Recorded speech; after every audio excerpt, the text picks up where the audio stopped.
more in full what I'll be talking about today.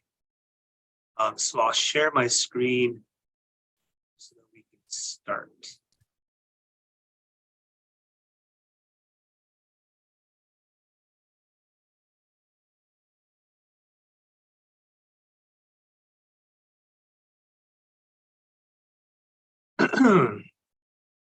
So, the introduction was a mouthful, and it tells you that I've been working in this area for a couple of decades. It's criminal justice. Recently, we've had an opportunity to kind of start to look at criminal justice from a public health perspective.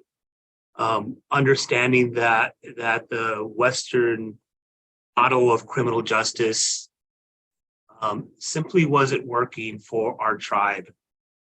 Our tribe is small; it's 22,000 people in Arizona. We can't afford to be locking people up. Half or more of our population. From a public health perspective, that doesn't help our families. The issues that we have today that we're dealing with here in Arizona are similar to what tribes are dealing with in California and other PL 280 states is what it's called. There's a lack of criminal jurisdiction, there's a lack of civil jurisdiction, and there's a lack of sovereignty over your reservation and your people. So those will be kind of major things that I talk about. I'll be talking about our Tiwahi program. Tiwahi is a Lakota word for family, and it's a program that we've implemented that we hope will take us in a different direction going forward.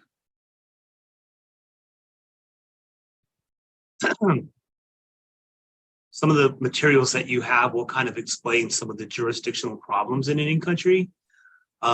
It's safe to say that it's a crisis. It's been a crisis for decades, and it's been a crisis today, and likely going forward without massive change, local change, and a different focus from tribal communities, state actors, public health actors, and also the federal government. Our basic problem is criminal jurisdiction and civil jurisdiction generally. Historically, we don't have time to talk about colonization or hundreds of years of oppression, the westward march of America across Indian country, and some of the devastating policies, federal policies that have been implemented over the past few centuries. You probably have a pretty good understanding of that in California and in places across the West. We are literally talking about a genocide that has occurred that we are still dealing with today. Today on reservations, reservation populations in California have been decimated. The largest tribes there are a couple hundred people. There have certainly been progressive policies over the past few decades that have helped us deal with this issue. But ultimately, if you can imagine yourself and where you live today, imagine being in your neighborhood and being assaulted or having a family member sexually molested or having an aggravated assault, stabbing occur in your neighborhood, and then having to rely on a jurisdiction that is 30 minutes away or 3 hours away to address that issue that occurs in either your house or your neighborhood. Imagine what would happen over time if that justice and things that we take for granted isn't happening like it should be, right? I mean, we take for granted the ability to walk out our house, go to the store and be safe. And if there's a crime committed against ourselves or our family, that there's going to be some measure of investigation and some justice that you will be able to receive, in due time. For tribes, it just hasn't been the case. So our job is to look at ways that we can address this issue. Our courts, they start with without the jurisdiction necessary, and there's other federal limitations that make violence unchecked. And so unchecked violence creates other public health issues, things like addiction, substance abuse. I'm convinced in my decades of working in Indian country and dealing with this problem as a police officer, as a judge, and as a prosecutor, that this is the main reason why we're seeing what we're seeing across the country, things like missing and murdered Indigenous women, crimes that the level of violence that Amnesty International has cited as a public health issue, right? A crisis. So it's fascinating to think that this is happening in the United States. I also characterize it as not only a public health crisis and a crisis of justice, but also a civil rights issue. It's a civil rights issue for our victims. It's a civil rights issue for our families. It's a race-based issue. All of these things are woven together, but it can be characterized in a lot of different ways, which has happened at the United Nations level. It's happened by different tribes. So it's just what we're dealing with today. Public health services, like medical facilities and behavioral health facilities, are inadequate. If they're even, if folk can even get to them. So you have a geographic issue. You also have a limitation on services, basic services that we expect. I'm sure that at your campus or at one of the UC campuses, you can go down and you can go to a health facility, behavioral health facility as a student. That just does not exist in Indian country and on many reservations, including Alaska. Huge problem. The limitations are due to a Supreme Court case in 1978 that said tribes do not have jurisdiction over non-Indian offenders. So basically, person comes and commits a crime on the reservation, and that person is not an Indian, a Native American person, then the tribes do not have jurisdiction to deal with the matter. So a person can do that with impunity if the federal government or the state government is not addressing the issue. The Supreme Court basically said, we're doing this because tribes don't provide due process protections for non-Indian offenders. There's also some race-based, this specific Supreme Court case is called Oliphant. Oliphant is the case that Supreme Court said tribes do not have jurisdiction over non-Indians. And the case is just riddled with, and I'll send a link to the case, but the case is riddled with race-based foundational issues that are from 200 years ago. And so if you've got your foundational cases that are based on colonization and racial issues as the reason why tribes do not have jurisdiction, it's a problem. And it's never been overturned. So that's the case we're dealing with. That creates part of the problem. And essentially this gives people impunity. The federal government isn't prosecuting, and the state is not as well in places like California, in places like Alaska, And it's something that I've been working on to try to address along with colleagues and people across Indian country. I mentioned geography, that's a big issue. Resources to address this problem is another issue. Tribes do not have a tax base, so there's no way to fund your systems, both health systems, but also tribal court systems. It's just, that's a big problem for us. And I mentioned this is our chief of police. This is a crime that occurred. This was a stabbing that occurred on our reservation. And one of our law enforcement officers investigating that crime. And essentially what we can do is we can hold someone and then take them off reservation. But that's essentially what's happening across the country, even today. And this is our court system. It looks pretty modern. It probably is better in terms of technology and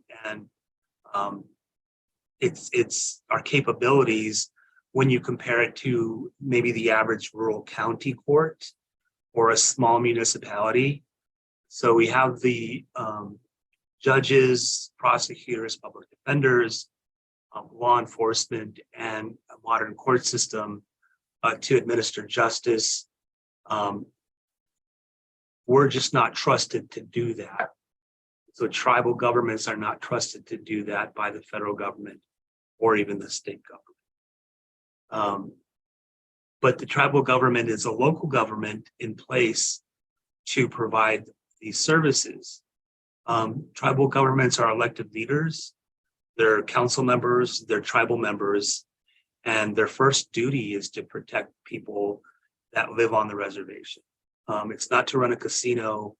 It's not to do things that people might normally think about tribes when they hear about a tribe or they pass a tribal reservation. We're not thinking about the basic aspects of government and public health, because we don't know about tribes.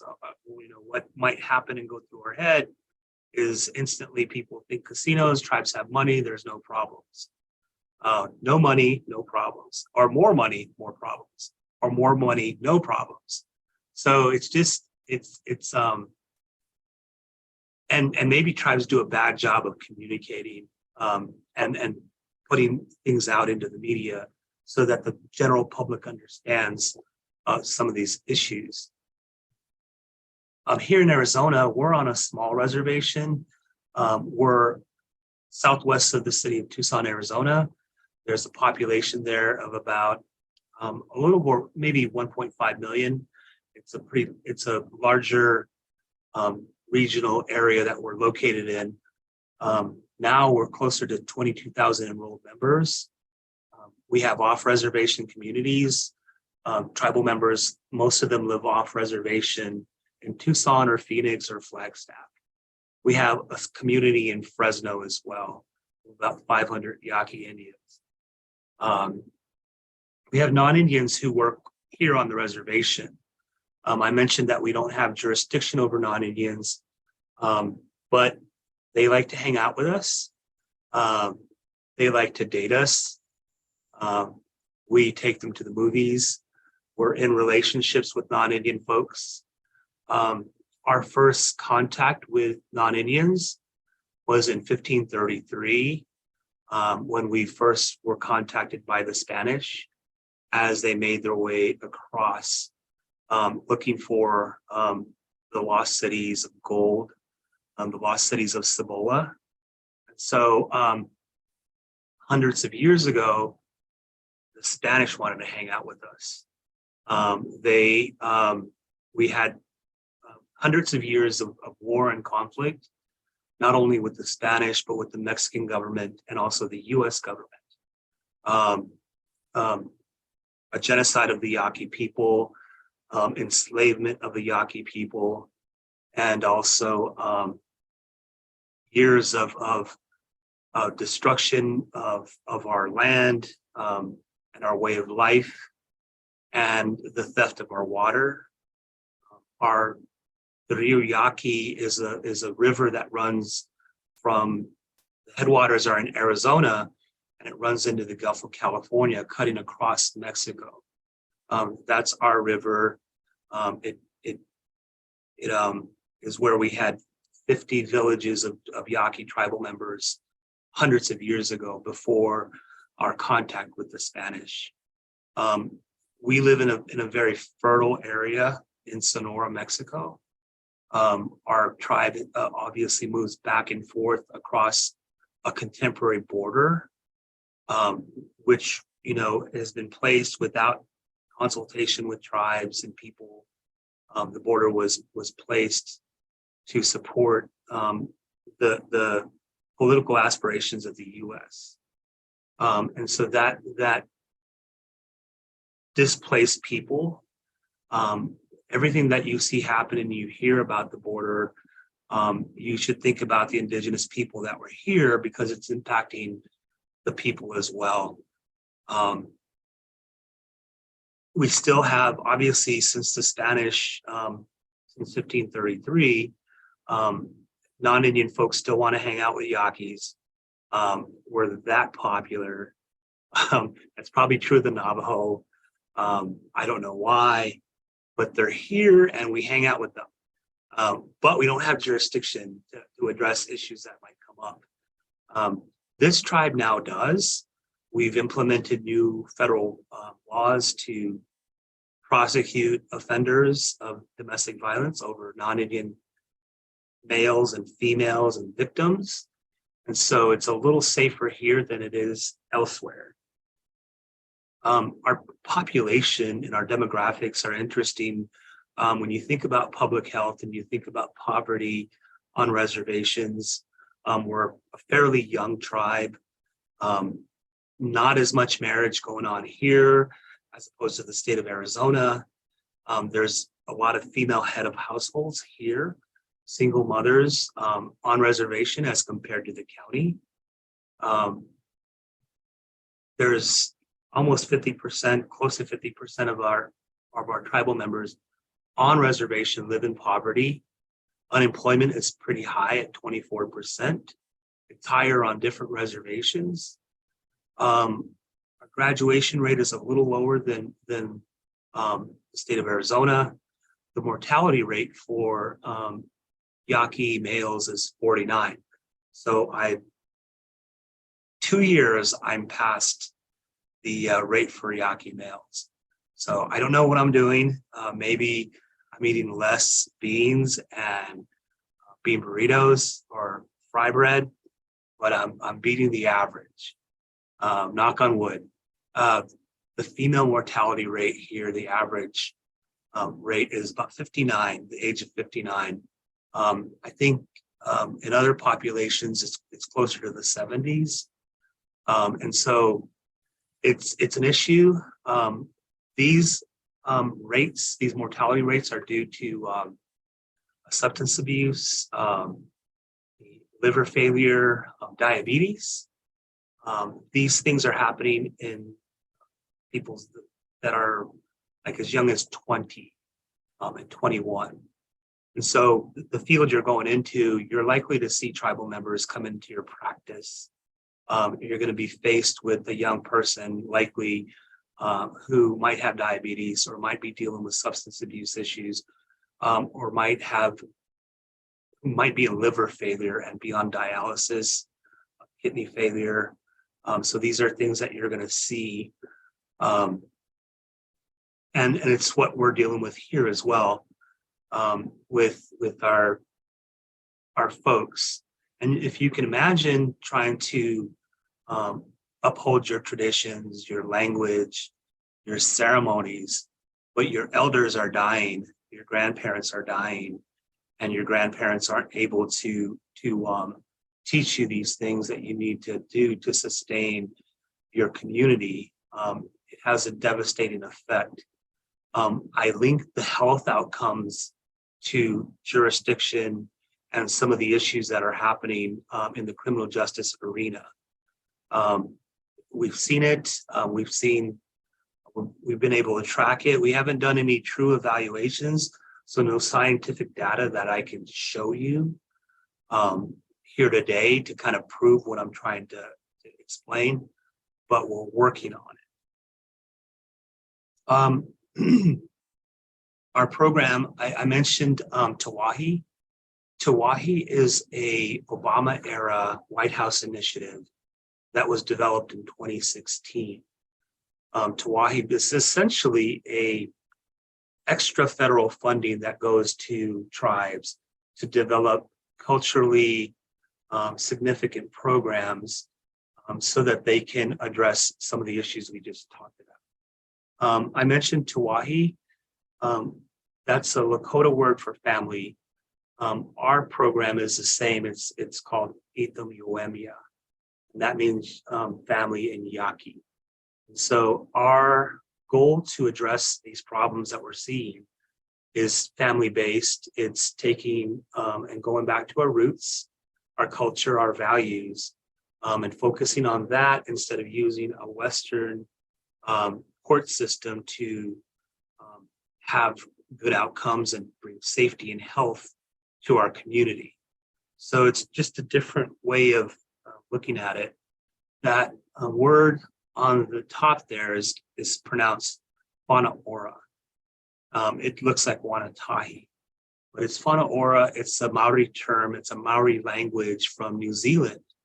Our program is developed with our indigenous relatives from New Zealand. In New Zealand, they don't have reservations. They have Maori people that are spread out across New Zealand. Their program, their Whana Ora program, was developed to deliver services across New Zealand to the indigenous Maori population. So we've worked collaboratively with them to develop our program, kind of modeling it. So the Obama administration in 2016 looked at this program and decided to fund it through the program called Tawahi. And so I'll kind of explain some of how it works. But it's interesting because we had the Obama administration, this was 2016, and then we had the Trump administration. This program survived the Trump administration because they never did an actual budget. They just did what's called a continuing resolution each year. And so the funding for Tawahi kept going each fiscal year because the administration at the time did not, and Congress did not create a new budget. It was just an ongoing continuing resolution. Lucky for us that program continued through the Trump administration and was picked up by the Biden administration and continually funded. So it's given us an opportunity to evaluate and to actually have a significant amount of time to program. So the Congress could fix this problem, but Congress in a weird way is helping us address this problem by failing to pass a budget in the last administration. So that's ironic. But talk a little bit about this program. We'll answer some questions at the end, and I'll kind of just give you a brief overview. I mentioned that Tawahi means Lakota. Tawahi is Lakota for the word family, and it symbolizes the interconnectedness of all living things, your attachment to the land, your attachment to your environment. Tawahi is similar in that every tribe there's 6 pilot tribes for this program. Every tribe has taken their individual tribal values to develop a program to be implemented on their reservation using the Maori model. And it centers on the tribe's knowledge, the tribe's language, the tribe's culture, and our inherent values. Which means that from a community and a public policy perspective, you're able to explain how your public health policy or your criminal justice policy is connected to the community. It's not the Bureau of Indian Affairs, it's not the federal government, it's not the state government imposing a system on something that means nothing to people who live on the reservation. So it's simply maybe going back to what should have happened at the outset, instead of developing small BIA courts that were tied to the Department of War in the 1850s. And these courts were meant to subjugate the population, never meant to create thriving reservation communities. And so that's the basis of the current court system and the funding that we receive from the federal government. And so the basis and your success is always how many people are incarcerated, how many arrests did you make, how many people are behind bars, and you receive more funding the greater your numbers. And so tribes are racing to arrest people to receive more funding to make their communities safe. And so that's the way the model works, and that's the way the funding works. It's a funding formula that the federal government has. And so, every tribe is trying to arrest more people so we can afford another police car. So it doesn't make sense when you think about it. And when you think about your community and the health and safety of your community. This Fauna Ora program, I mentioned it started in 2016. We've worked with this program. The way they set it up across New Zealand is through a Microsoft 360 based platform, and it acts like a web. So it connects all their services across New Zealand in a web. And as a family member maybe a family member comes to a health center, their family becomes part of this. So some of the issues they're dealing with is addressed comprehensively through different services. But this program has been rolled out in Los Angeles. It's also been rolled out in Atlanta in the public health field, in the health field, to deliver these types of services. So it's just interesting now that it's being rolled out here on this reservation in Arizona to help us get some of the outcomes we want on our reservation. This is kind of what it looks like. The individual and the family and your community is something that we kind of look at. Your cultural connection, your spirituality. There's a sphere for economics. There's healthy lifestyles. There's diet. There's cultural knowledge, and also your individual languages. This is unique for each tribe. It's unique for the Maori. It might even be unique in Los Angeles and Atlanta, but it's taking these different parts that might have been siloed in the past and connecting them, but always starting with the individual and family. And so once you have the health of the individual and the family, it's going to start to spread to your community. And so that's basically how it's laid out. For us, obviously, our cultural values and our language is different than other communities, other tribal communities. I'll mention the other tribes that are actually part of this program. The Tawahi components include housing, job placement and training, social services, recidivism reduction, Indian Child Welfare Act, that's kids in foster care, and also tribal courts. So a person can come into the system needing housing, or maybe they're re-entering from the federal prison system or the state prison system. Our Tawahi program, our Itham Uemia program are pulling them in, and we're delivering the rest of these services in a way that is going to make that person healthy, that's going to include their family, and also include these different components. So it's not just someone coming from prison and then trying to find housing somewhere, maybe usually with their parents or a relative. If they later have a felony conviction, makes it hard for them to work. we're addressing all of that through this program here.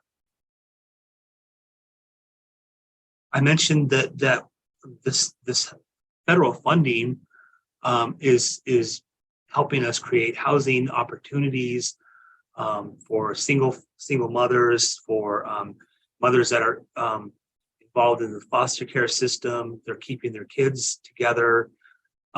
Veterans coming out of the state prison system, coming back to the reservation, we're capturing them, we're providing these housing opportunities for them, transitional housing, but also long-term housing. We're collaborating across different federal programs. For us, 45 families might seem like a small number, but for us, it's families, right? It's children. It's a person transitioning from a prison environment and then reconnecting with their family. For us, that's our community. That family is going to support those children. Those parents are going to be assisted by people and relatives that are coming back to the reservation. Job placement, we've been able to place people in tribal jobs, no matter their criminal history, no matter their state and federal criminal history. Gainful employment, we're taking mothers off TANF and moving them into and general assistance and moving them to job training programs. When you start to think about how a policy and Congress might look at this program, we also are showing them what it means economically. So if you take 250 families and you move them off TANF and general assistance, we add up the federal savings for the state, say, hey, look, this program is actually saving you X amount of dollars, and we're getting people into work, and we're getting them off general assistance and TANF by providing these job opportunities. And so we can show economically how it might make sense to a Congress member who will want to expand this program. So when you're thinking about the job that you're going to be doing, looking at not only the health outcomes, but the economic outcomes helps us speak about the program and the success of the program. Because you're going to be talking to a few different people, right?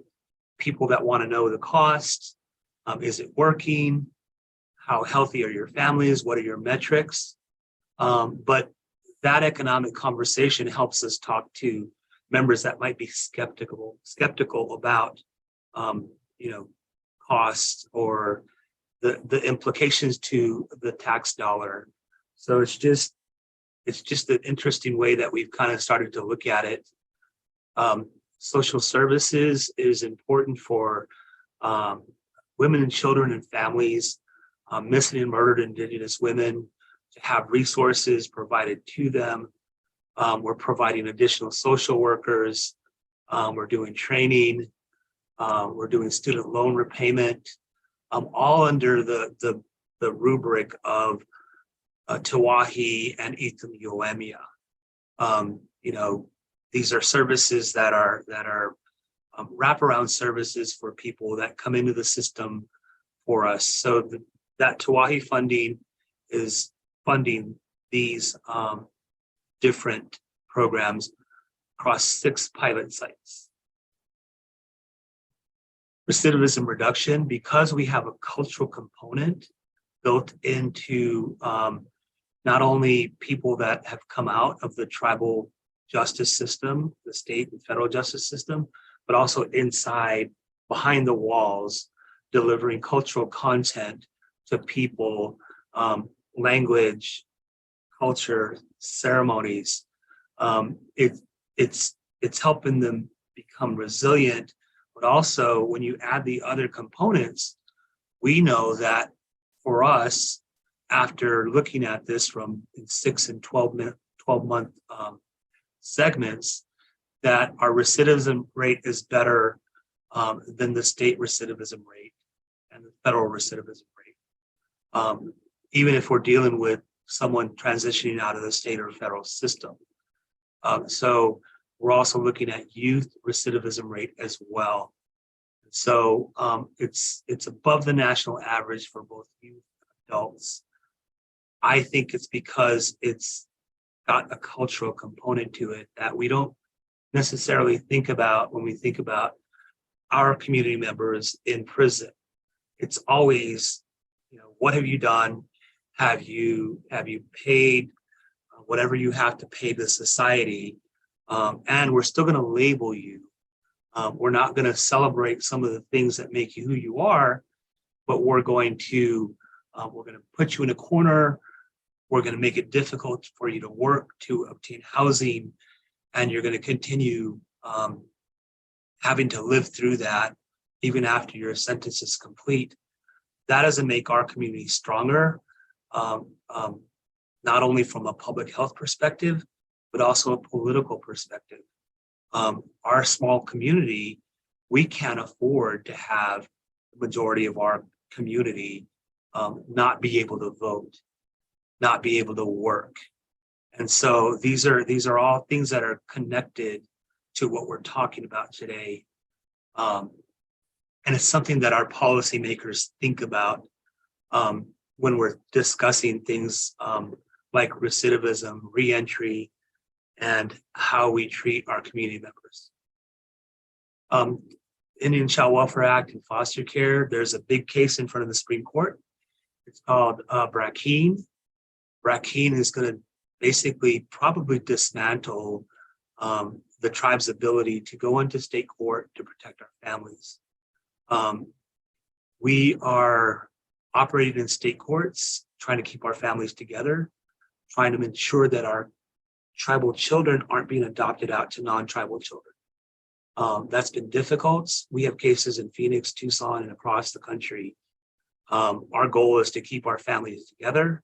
We're delivering culturally responsive content to kids in care, and also families that are struggling in the state court system, having their kids removed. How do we support them? How do we get those families back together and healthy? Another major component of this program.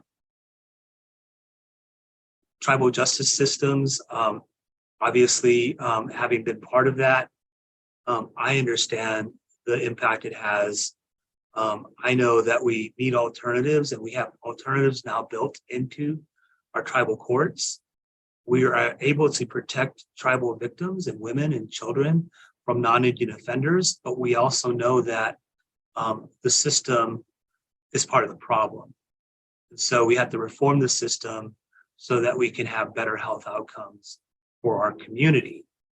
Tawahi allows us to do that. It's a shift in thinking from the Bureau of Indian Affairs. If you think of this federal agency that's been there for a long time, you have a lot of people that have been there for 20 and 30 years. Talking about changing the system is like trying to turn a large boat. It's just not going to happen overnight. There's going to be a lot of skeptical people because they know what makes communities safe from Washington, D.C. And they know that their process, more cops, more law enforcement, is going to help a tribe in Arizona or a tribe in California or a tribe in Montana. So it's having these conversations and explaining and showing what can happen if you just let tribes do what they know how to do. And that's just be a strong, resilient community. Association of Village of Council Presidents, AVCP, that is 50 some villages in the center of Alaska. Right now, they have finished subsistence hunting and fishing to get them through the winter. They are developing programs that are culturally relevant to Alaska Native villages It's beautiful to see. It's based on fish, it's based on the land, and it's based on their culture and their language. But to see them going back to that and understanding that what they've been doing for centuries and centuries works. It's something that allows them to survive in that environment. There's no running water, there's no utilities to these villages, and we're talking about the U.S., right? But their ability to kind of do that in a geographic region that is spread out, there's no roads. They travel by frozen river during the winter, and so they're kind of proving how to protect themselves and how to make themselves to really go back to what they've known for centuries. Fort Belknap is a community that was in crisis. A lot of youth suicides, a lot of problems with children that were dying who were in foster care. The BIA had to take over their system, and now they've taken it back. Our tribe is focused on child welfare and the criminal justice system. Red Lake Nation is in Minnesota, doing awesome things. Spirit Lake Tribe, the Ute Mountain Ute Reservation in Utah. These are all pilot sites. The BIA has looked at this program since 2017 and has determined that the program works. They want to roll it out to additional tribal communities across the U.S., probably including in California as well. I'm not sure exactly what tribe in California, but it could be Yurok, it could be other tribes north in where you're located. Some of the site characteristics for each tribe are different. Their method of funding, the way their tribal government is set up, their geographic location, spread out across the country, how the tribe delivers services and how their government is set up.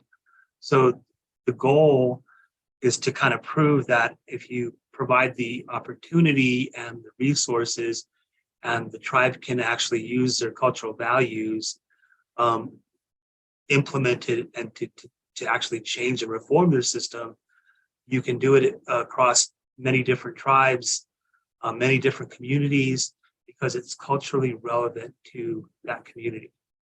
So the site characteristics are important because it shows that it can work just about anywhere. So we'll test that a little bit more. BI is going to add tribes to continue to see, and this is the first time this has happened in over 100 years that the BIA has taken this approach. It's refreshing to see. It was started in the Obama administration. Biden has taken it up. There's a White House council that is actually kind of pushing this program. So we're talking about a redesign of systems, kind of decolonizing the actual system itself and returning to what we know best. And it's a lot of questions, that are being asked. We're looking at our history, our culture, language. It's a rejuvenation and it's great to see in person. But there's a whole lot of stuff that's happening as part of this that is incredible. For our tribe, I mentioned we've bolstered our foster care system because that's where our children are at least a subset of our population. We've hired staff. It's basically given us the ability to add capacity to program, where before we couldn't do a lot of programming because we lacked the staffing. So once we developed the programs and added the staff, we added these cultural components to our services, creating healing to wellness courts within our court system, and also delivering services in a different way, unsiloed, connected, just like the programs we talked about in Los Angeles and also Atlanta. This is kind of what it looks like. It's a framework. We're dealing with families in crisis. We're trying to stabilize families that are having problems, whether it be youth related, violence related. It could be medical. We're basically trying to strengthen our families so that we can sustain ourselves going forward. By having for us, this chart kind of talks about our cultural values. Flowers are very important. They mean a whole lot to us. So does the hummingbird. And so these things represent our program that we deliver here. So all our programming has a cultural basis to it, which makes it significant to people in crisis, people in jail, people who are suffering through behavioral health issues. It connects us to the earth. It connects us to our environment. And it just reminds us who we are. Maybe we were following other cultures before. Now we're going to follow our culture. We're going to teach it, and we're going to help people change and work through some of the struggles that they're having. This is kind of how they're connected.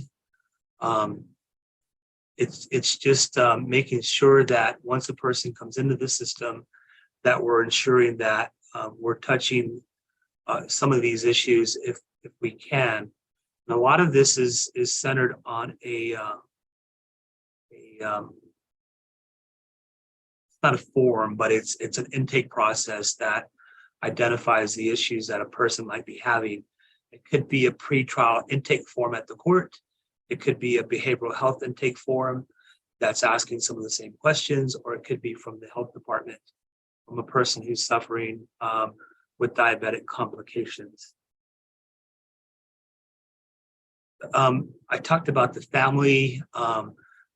Some of these folks, when they come into our system, it's through referrals.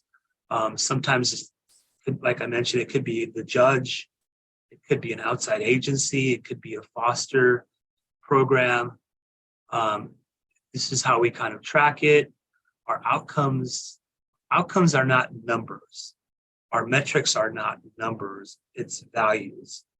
It's what actually we consider a healthy community. So it's interesting because we're responding back to a federal agency that's telling us, how have you guys succeeded with the use of this funding? And we're responding back to them. We're not going to tell you what you want to hear in terms of numbers, how many arrests or how many people served. We're going to tell you how healthy our community is. That's going to tell us how successful we are when programming. We're not going to use an old way of evaluating how you spend tax dollars, so that you can talk to the administration about these communities and how you spent the money that Congress allocated. This is how we've created a healthy community. And so having that conversation across federal agencies and state agencies is difficult, because you have to talk about your culture. You have to talk about your community. You've got to translate the health policy to federal dollars. And how do you do that with someone who's been in a position for 20 years and is used to budgeting numbers that go to fund a hospital or to fund a justice system? It's difficult because it's a different language. It just doesn't compute with people when you're trying to explain, maybe a better way of doing things.